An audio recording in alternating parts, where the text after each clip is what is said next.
Okay, hello mga katakaw. This time po, gagawa po tayo ng arroz caldong manok. Meron po tayo ditong, I believe that 10 pieces ng chicken wings na pinagputol-putol ko para medyo dumami. Ngayon po, meron tayo ditong pork cubes, seasoning, pepper, ginger, o yung luya, at bawang. Kung makapansin niyo po, pinag-iit ko siya para, kasi yung mga bata, pagka kinain nila, hindi naman siya mapapansin yung yung what you call it? Tapos, meron tayo ditong patis or yung fish sauce. At kung mapapansin nyo, hindi po ako gumagamit ng ayan. Kasi hindi ko nakasanayan. Pero nasa inyo po kung gusto nyo gumamit ng sibuyas. At mamaya, ito ang gagamitin natin. Onion spring, meron tayong lemon at fried garlic. Now, ito po yung binabad ko na para madali siyang maluto mamaya. Now, mag-start po tayo gisa. Tinang kawali. Kawali, tayo talyasi, kalbero.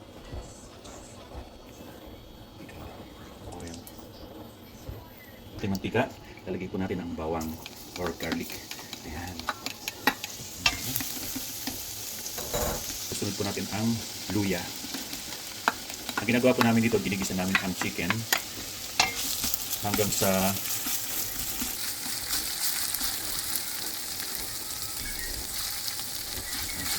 gigisahin natin ang chicken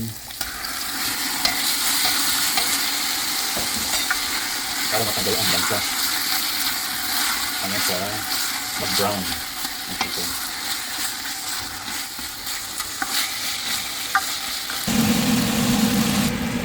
Medyo brown na siya. Lalagyan natin siya ng patis or fish sauce para mas lumasa siya. Kapitan natin ang lasa. Brown na po ang chicken. This time, lalagyan po natin ang ating binabad na malagkit. Ngayon po, tuloy lang po natin ang paghahalo. Medyo na malapot ang kanyang sabaw. Lalagyan natin siya ng water. Ayan. Lagyan natin ang pork cubes. At lagyan natin siya ng pepper o paminta. Lagyan natin ang seasoning. Bilis na lumapot. At lalagyan po natin ang tubig. Ilagyan natin.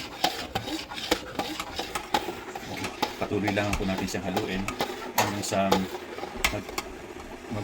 pumutok or yung sumabog yung rice niya o yung malagkit. Yun ang masarap na parte doon. Okay. Pagka lumapot ulit, huli natin sila lagyan ng tubig. Ituloy lang po natin ang paghahalo para hindi lumikit sa ilalim. At pati na po siyang lapit na siya.